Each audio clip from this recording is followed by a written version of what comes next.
Hold fast to dreams, for if dreams die, life is a broken winged bird that cannot fly.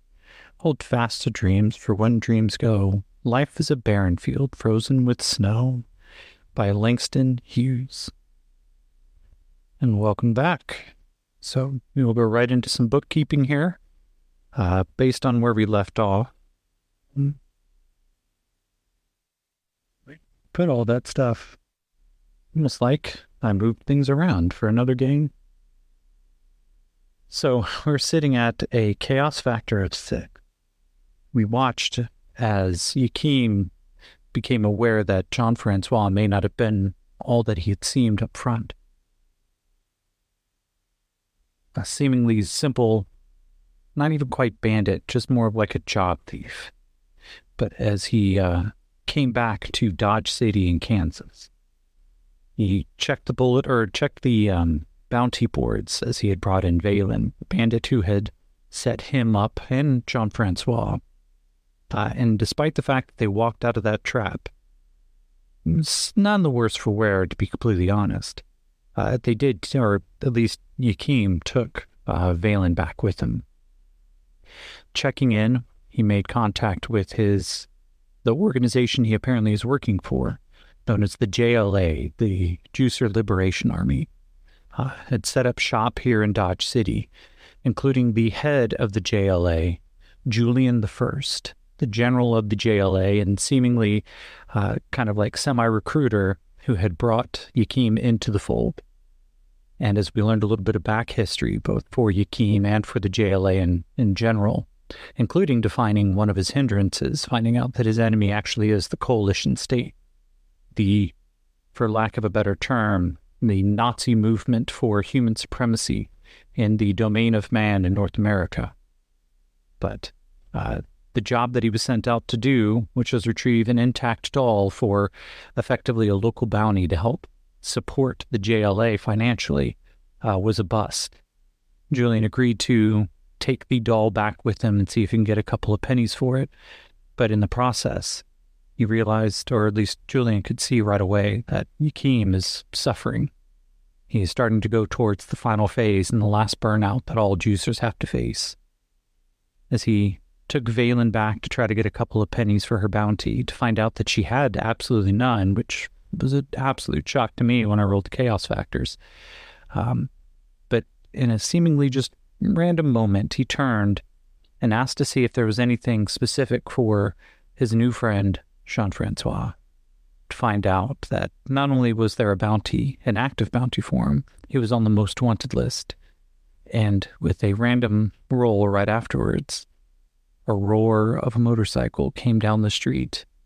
And down the street, just slightly from where Yakim himself already was, he saw Jean-Francois step off the bike that he had departed him with maybe half a day ago, and step out into Dodge City and disappear into a building.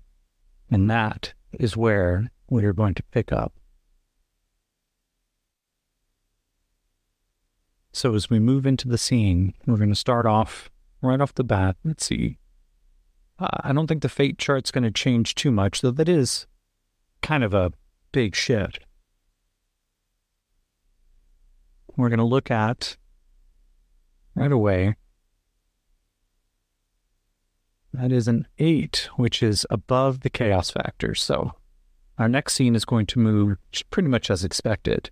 Now the question is, of course, what are we going to be expecting here? Yakim is a little shocked, so I'm going to ask a fate question right away. Is Yakim going to care enough right now to investigate this?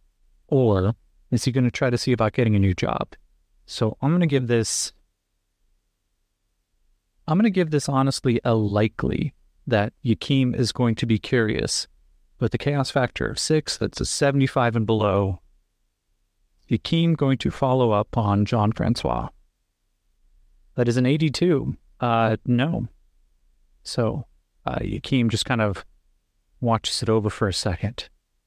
Kind of takes a mental note. His eyes narrow. Fuck. I don't have time for that right now. Come on. Now he points back to Valen. And she's like, well, I'm riding with you there, partner. I don't know anybody here. You fucking hauled me out of my home. You came, not much of a home. You were just trapping people as they were stuck out there in the middle of the wildlands, weren't you? He goes, it's a job, paid the bills, got protection, got food. Didn't know question what kind of food it was, but, I got fed. Do you have any money? Do you have a place to stay? She goes, you took me from everything. I don't have a dime on me. Fuck. I am going to, let's see here. I'm not going to say it's part of his obligation, but I will say that he has a code of honor. So I'm going to give this a 50-50. Does Yakeem feel somehow that he has to now take care of Aelin, at least for a little bit, to get her back on her feet? So roll. That is a 22. So it's not an exceptional yes. Let me go, fine, whatever, you can crash with me. She goes, oh, do you have a place in town? You invite all the girls back? No, shut up. And then the question's going to be now, does Yakeem have an apartment in Dodge City, or is he just hopping hotel room to hotel room?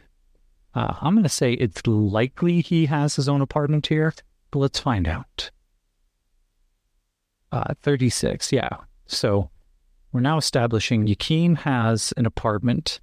It's probably low rent, but we'll roll a table on it to find out. So low rent apartment. Now let's go over to the tables. Let's see if we can find something that'd be interesting to help describe what kind of apartment Yakeem, a slowly dying juicer, might have. We're going to go to... I'm going to pick location. That sounds good. And I'm going to roll twice. So rule number 1, it is 2, an active 47. Impressive. Okay. Well, I like active. Active ties into what we saw the juicer bar. So maybe what it is. Okay. The juicer bar that Yakeem went to check in with Julian. Maybe it's actually the remains of a much larger apartment building that wasn't completely destroyed in the cataclysm. And so naturally, as the JLA is kind of both taking up shop and hiding here, trying to catch their breath and accumulate enough funding to get back onto the Great Crusade, we're going to say that the apartments that were above were probably, let's say that they were, it's marked as impressive. They were of nicer quality. So as Yakeem starts taking Vaylin back, they cut around the juicer bar at the bottom. They go into a side entrance. The lobby itself is still marble, though the glass on the front doors is long gone. Nobody stands behind the guard desk. But maybe there is. Let's see. I'm going to say, this is the JLA after all. I'm going to say it's very likely that if there's not a guard, that there's at least a camera. So very likely it's 90 and below. Yeah, actually, very likely 85. No, there is no protection on the front. Arrogant as they are, the JLA don't even bother to post a camera. Which makes sense, though, because the average juicer knows that he's not going to live for too terribly long. He or she is, they only need about 4 hours of sleep per night. There's probably a constant rotation of folks in the bar downstairs. And of course, a juicer is a one-person walking army. What kind of juicer would be willing to sit behind a desk for hours at a time, just watching other juicers come and go for cat naps? So, as they go to the elevator, which is surprisingly powered, the lights come up, and let's see here. We'll do something a little fun. The D20. Yakeem's apartment is on the 5th floor. Valen's kind of shocked. She's like, oh, wow, you guys live here? No, this is real swanky. Nah, I've mostly been living in tents my entire life, sometimes out of the back of like RVs or vans. Hell, when we found the 2x4 and, set up shop there in that cargo mechanics bay thing, that was the nicest place I ever lived. You've been living up here in like a high rise. Oh my God, are those drapes? And he Keem's like, yeah, we found this place. No one was living in it. Power still works, so took over the bar. You take over the apartment on top, right? She goes, wow, you guys really have some money. He's like, no, we really don't. And as the door dings open and the slide opens up, there is, this red carpet that runs down the kind of like almost rat's nest maze of intersecting hallways leading to various apartments throughout this larger building. Keem comes up to one, rattles the doorknob a little bit. I'm going to give him, we'll do a notice roll. 5, yeah. He goes to jimmy the door a little bit. It pops open, the hinge itself squeaks, and he reaches a hand out and catches a small book of matches. He kind of looks at it and nods, goes, all right, good. Come on in. So the door opens up. It's a beautifully appointed apartment, though it looks like it belongs to someone else, and it very obviously does. There's a series of blankets and pillows on the floor in the middle of like a sunken den with hardwood. There's a couch that looks like it may have gone to a little bit of mold, but it is still beautifully upholstered. And Valen kind of walks in. She goes, "Is there running water too?" "Yeah, bathroom's right over there. Kitchen's right up here." He unslings his pack, hangs it on a coat hook as a vibro sword and effectively a juicer sniper rifle. Now just kind of drape. Now looks at it for a second, narrows her eyes, and then realizes who she's dealing with, and like, well, I'm going to go freshen up. Keem just kind of goes, "It won't be necessary. You're sleeping in there." And he points over to kind of a side room. She pokes her head in. She's like, "There ain't nothing in here." He goes, "Well, because you're not staying for long."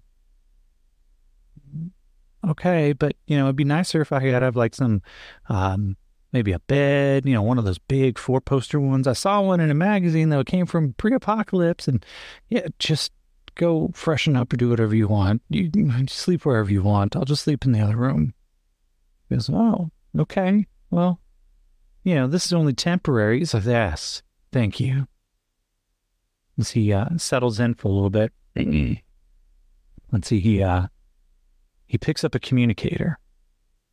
Now, these things primarily rely on radio. The cell satellite services have been long dead. Nothing has long-range communication anymore. Radios themselves have an average range here of maybe 50 miles if they're powered, like high-powered, 200 miles if they are permanently constructed, the highest rate of sight. The coalition states may have the technology high enough to do something longer using laser relays, but for a group of effectively mercenaries, maybe labeled terrorists, the best they're going to have are just small powered radios. He kind of flips it up. A list of different contact frequencies show up on the screen, and he begins dialing down to one.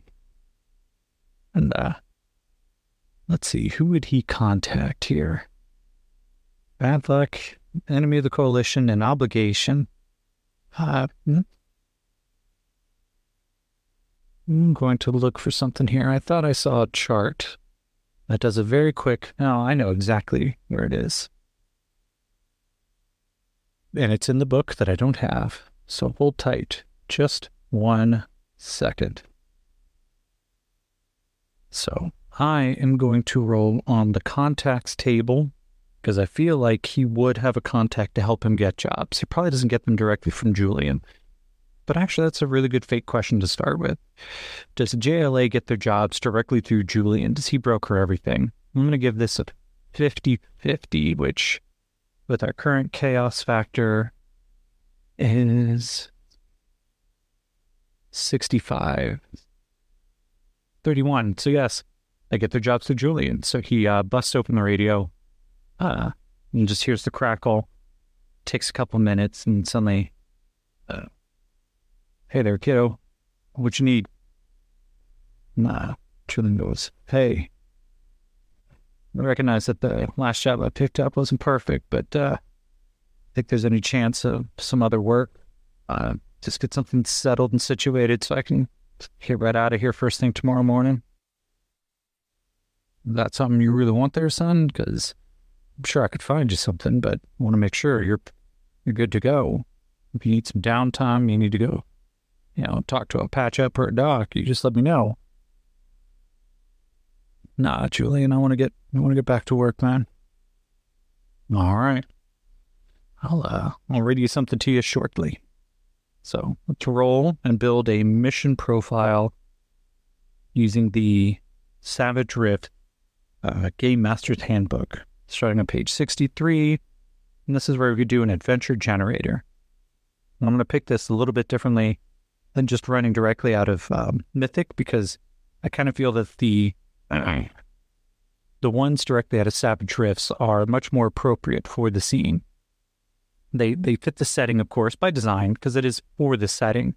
But there are certain things that the Mythic GME requires interpretation, and I may want to know, are we going to go look for a ley line? Are we going to go look for a dimensional rift or something?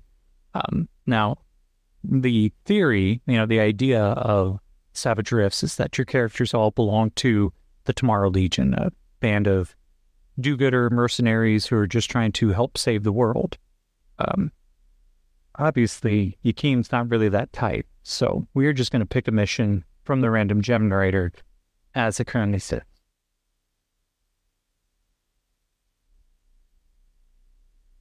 So let's see here. Mission profile, D20, and we get a 15. Security patrol. All right. So, security patrol, page 68.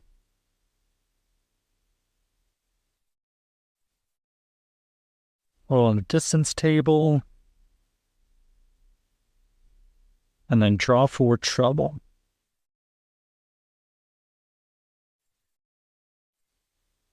And so how do we draw for trouble?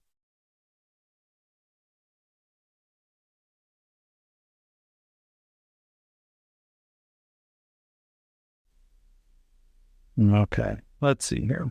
So the way that this works, you roll to determine the style of job that you're going to get. From the job, you can determine the distance from your home base that you need to go. And then from there, it gives you a list of different tables that you need to roll on to kind of build out and assume you know what this is. Per day, you roll or you draw a card, and for each face card you draw, you run into trouble. Now, trouble is its own table. So this patrol is going to take 2d6 days. That is 3 days for patrol. 3 days. So, as we come back, about 15-20 minutes later, Yakeem has settled in, made himself probably a really strong pot of coffee. Not that it does too much for him anymore. Caffeine is almost, like sugar water. It probably does nothing for kicking up his excitement, but it's at least a little something that probably fights off any drug-induced haze that he comes up. Valen is probably still, talking from the other room. Maybe if we can get some groceries in here, you guys have to have some farm supply in this place, so we could probably get a stew or something tomorrow. And at this point, Yakeem is just waiting for the drug-induced haze just to bliss him out of the conversation. The radio crackles back to life. Goes, hey, son, I got something for you. Yakeem takes a long sip before he picks it up. Goes, hey, all right, what's up? What you got? Goes, you need someone to go out, about 3-day patrol.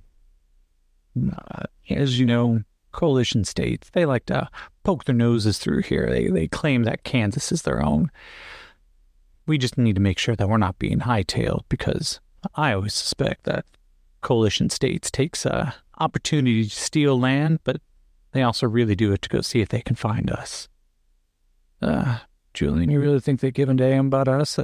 Aren't they preparing to go up and siege Tolkien still?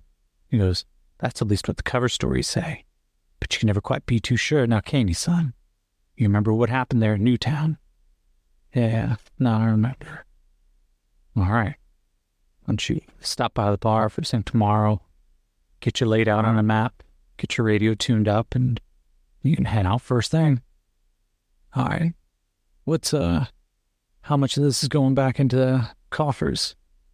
He goes, nah, this one's not necessarily, paid for by our local mayor. This one's for us. All right. I got you, Julian. See, cracks the radio off, tucks it into his pack. He goes, hey, Valen, we'll be heading out tomorrow morning. If you need something, don't fucking bother me. Go downstairs, ask someone at the bar, I'll help you out. She kind of pokes her head around. She's like, you got any fresh towels? Ugh. So, we will call that scene closed.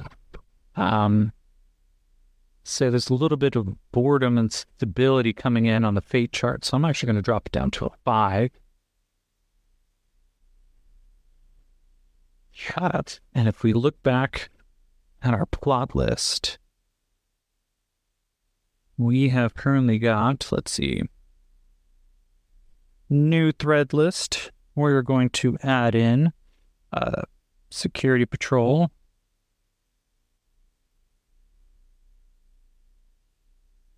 So we already have take missions for the JLA. Valen and Julian figured pretty heavily, so they'll get added again. All right. So we are going to go with a chaos factor of 5. We have an 8, so this is going to proceed as usual, as we're expecting. So first thing in the morning, actually probably about 2 a.m., depending on what time Yakeem goes to bed. He gets up. The meds, as he falls asleep on the floor, just the barest blanket covering up his form. It's the first time that Valen, as she kind of peeks around the corner, trying to get a sight on this crazy man who effectively tried to kill her, kidnap her, and whatever else that he's done, and is now letting her stay in his apartment. She peers around the corner and she sees Yakeem completely unconscious. His thick hair kind of sticks up like a goat's mane as he's just laying on his back, forehead over his eyes, and she can see the infamous juicer harness. First off, Yakeem is just an absolute slab of muscle. He is sleeping, the blanket just kind of covering him slightly diagonally, but allowing enough to actually be seen that along his body, his wrist, just past his elbow, around the major muscles of his shoulder, and then draping down to a very large circle, almost like a road map. She sees these tubes. They are sheathed in woven steel, but where they are attached are thick bands that almost seem to press the muscle in a little bit. And each one seems to pulse just ever so slightly. And as they circulate around, she can tell this is the infamous juicer harness. Implanted subdermally, one just beneath his neck and another one somewhere in his, along his stomach or his appendix. There are 2 sets of computers. These things regulate the medications that are attached to the harness. He has what looks like what we would consider just an overlarge insulin pump attached at his hip, like a permanent belt that continuously pumps and churns, recharging and building some of these chemicals directly off of his own, body chemicals. Adrenaline is shaped and formed like magic Play-Doh that gets pumped back into his body when it's needed. Even the medication that comes through is just heightened serotonin. And it is a fascinating process, except for you realize, of course, the human body is not designed to tolerate this massive, massive amount of medication all the time. And as she kind of watches for a second, every now and then the ring, implanted directly over his, what would almost look like it circles around his heart, but slightly more center. And there you can actually see the pulsation a little bit more. As the meds come up from the waistband, it doesn't look like too much, but as it circulates around, of course, the first place it's going to hit are the major organs. It's going to pump directly into the heart, as there has to be subdermal, almost like feeder roots off of a plant. And each one is actually not just digging into his flesh, but it has been surgically grafted and implanted to go directly to the organ. These harnesses, there's a black market in the millions for them, because usually you have to take it off of a dead juicer. So getting one implanted, taking part of the juicer augmentation program, it could cost an individual millions, but a lot of the smaller kingdoms, dukedoms, fiefdoms, whatever else is out here, even those in the coalition states, heard that there are special operations programs to augment people with the juicer program. Those foolish enough to volunteer, well, they know what they're signing up for. There's always been promises, of course, that you can detox a juicer, restore him back to their original form. But the truth is, after a few years, it's a one-way conversion. If you take on this particular program, yeah, you may be able to detox, but a lot of the people who reform themselves, who go through that process willingly, end up with psychotic breakdowns, mental state that almost border on PTSD, as they suddenly no longer feel quite human. There's a high rate of those who decide that a life without that kind of chemical edge is not one worth living. And because of that, the conversion rates are not low because there's a low rate of survival, though there is. Conversion rates are low because at that point, why would you want to keep going? She looks around, realizes, of course, that the majority of his weapons have been stashed. She doesn't see his J9 hanging up against the door like she saw when he came in. We're going to do something here. Your stealth is a 4. Yakim does not rouse as she begins looking through the rest of the apartment. She finds in the apartment probably some old rotted food in the fridge. She's not been back for quite some time. Mouse have eaten through like a bag of bread, and they've pretty much set up shop in there. They scatter as soon as she opens up to look for something. And as she glances around, let's see, will she be willing? Yeah. I will give this a likely, if not high, I will say likely that she goes out to try to find something for herself in the middle of the night. 43. Quickly, quietly, as Valen is not unaccustomed to disappearing without a trace, she steps out of the door. A few hours later, Yakim, he hears the quick bio alarm as he is being woken up by his biocomp. It buzzes through his ears, and suddenly he is wide awake, like someone who is on their third cup of coffee. Gets up, goes into the bathroom, takes kind of a quick, soggy rag style bath, gets dressed back up, putting on his loose-fitting fatigues that help cover up the juicer equipment, slings on this incredibly heavy-looking armor that fits over these broad shoulders, but for anyone else, it would be like trying to wear a poncho of full metal. He goes over to a closet that he has a lock engaged on, pulls out his weapons, and heads out. He goes downstairs. He just kind of blinks a little bit and goes, wonder if Valen was still in there. And for a second, she could figure her own shit out. She did, after all, steal my car. He comes down, goes straight over to the JLA's hiding spot, which is downstairs of this building. Steps in, and of course the rowdy group is already in there. And it doesn't matter the hours of the night. Juices themselves only sleep 3 to 4 hours. Chemical inhibition kind of keep the body on edge, and it's only a necessary requirement for the biological function of the brain. He steps in.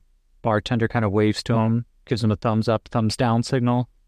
He kind of looks it over, thumbs downs it. The multitude of screens are already going. News report coming out talking about the coalition states preparing for the initial assault into the territories of Tolkien. Most people there see it and think, well, either we can go fight the coalition states, blood to their noses as they try to go into war with, an inferior force, or, truthfully, let them burn themselves out and strike into their heartlands. Or, who gives a fuck? Then as the groups kind of look around, it's also, well, they've been trying this, they've been talking about this for quite some time. Fuck them. There's no love for the coalition states amongst the JLA. As Yakim goes back into a back room, Julian is already there, sorting through stacks of data pads and he's looking through. There is just a simple glass of water right in the middle of the table, and even that brand new band or the brand new tattoo he's got on his arm. And the skin itself is slightly red.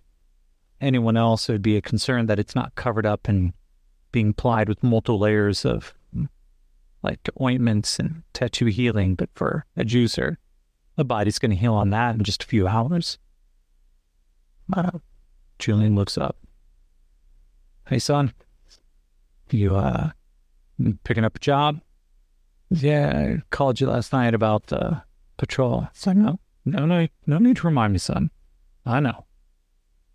He goes up and lays out a map and then starts pointing out some of the locations. He's like, I think they're going to be coming in, If they're going to be coming in, they're going to take scouting parties. They're going to try to circle around as they, as the little fuckers tend to do. Dead boys and their dog boys, they have a tendency of using the same tactics each and every time. Well, I can't imagine it's going to be too terribly many of them. So many of them are going up north, but just in case, this could be a feint. Yakim just kind of looks at him and is like, yeah, whatever you say, Julep.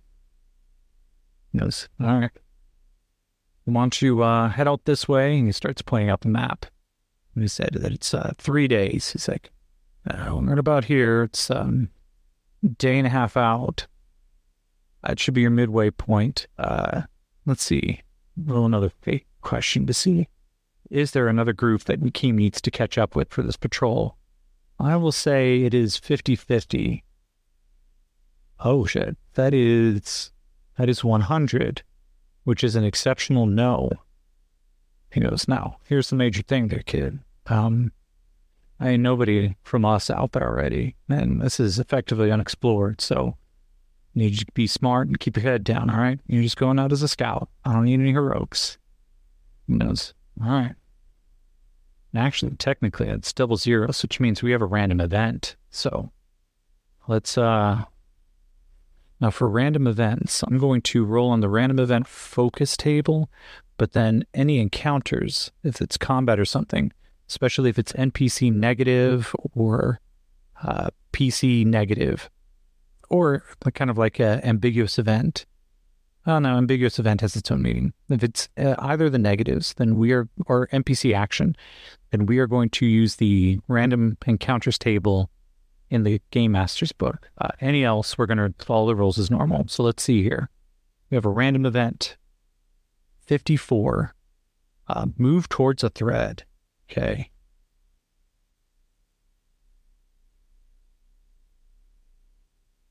Let's take a look at our threads list. So we need to roll a d4. And that is a 3. So now we need to roll a d10. Out of the 9, choose the most likely.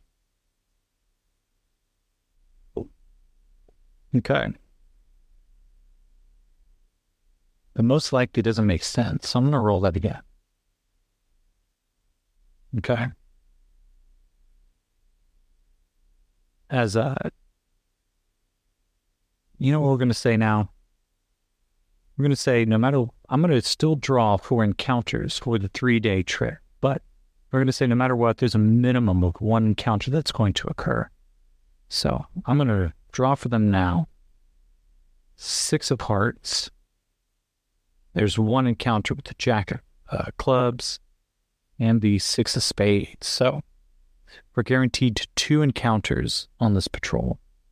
That is definitely not good for Yakeem, who's going out on his own with no real backup.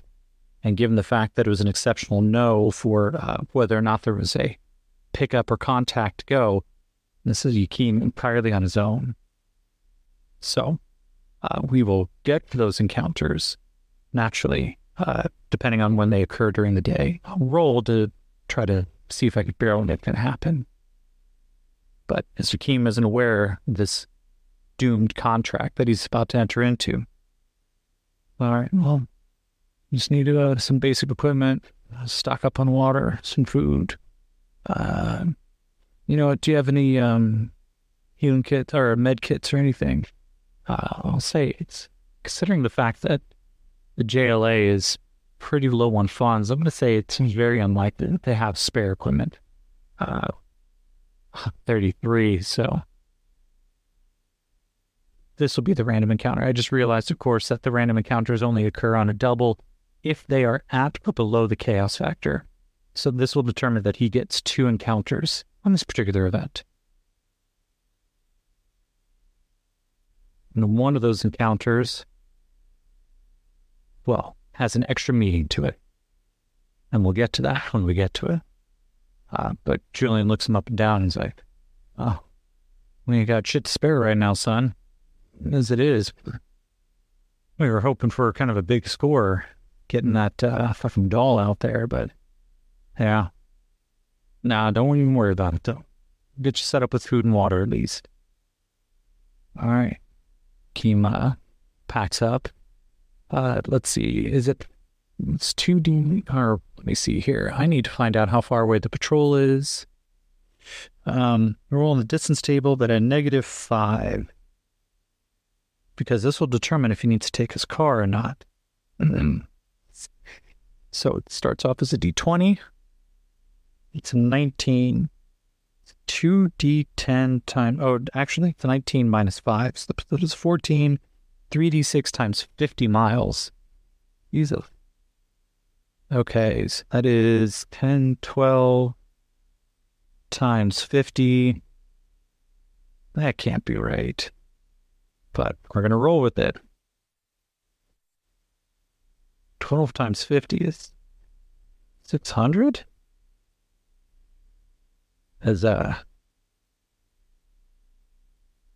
To make sure that my math is right there, and I definitely rolled 12. As Yakeem looks over the map again, he's like, fuck's sake, Julian, you put me out in the middle of nowhere, man. I'm going to need some fuel, too. He goes, all right, that's fair. We'll get you stocked up with a couple of jerry cans so that you can make sure you get back to us. So, yeah, thanks. Last time I was out there.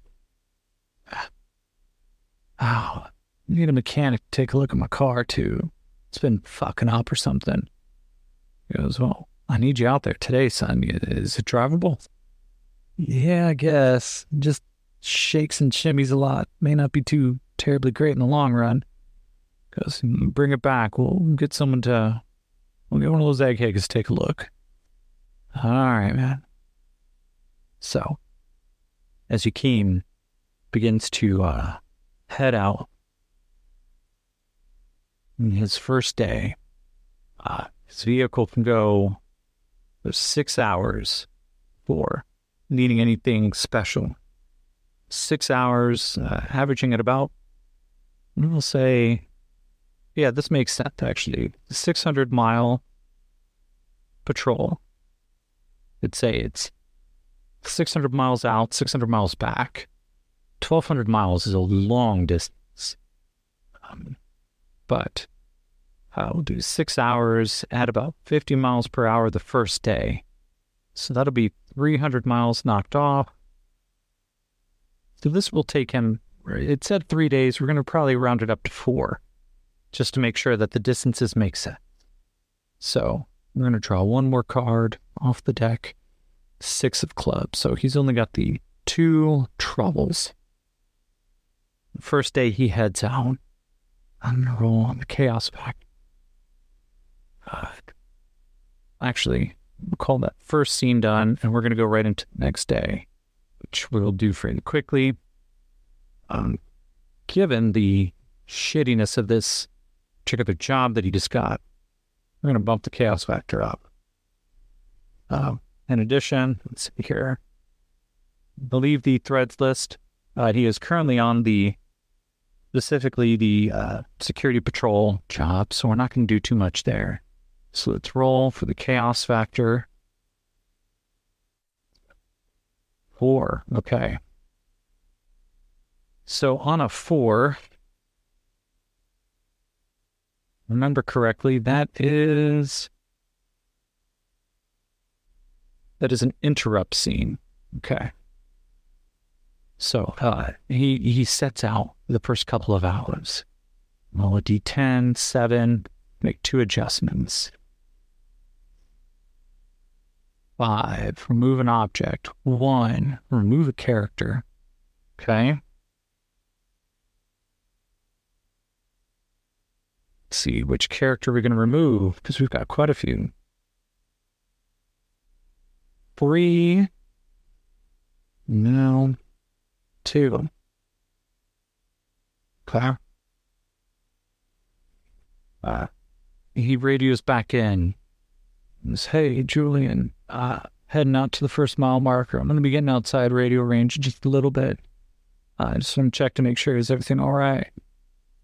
And Julian comes back. Good checking in, son. Now I'm going to be heading out in just a little bit myself. I got a mission I got to go take care of, get some contacts going. So I'm going to be radio silent. Right? You're not going to have too much contact back home. Fuck. Well, I'm going to be heading out here anyway. It's pretty far, so I can't imagine. Now let's do that roll. Definitely below. So first thing we're going to do, we're going to go right into, this is where the first encounter is going to occur. We're going to roll on the trouble die. 17. Yep. Draw an encounter. So, not but just past 50 miles past Dodge City, Yakeem on the radio with Julie. He is about to become interrupted by combat.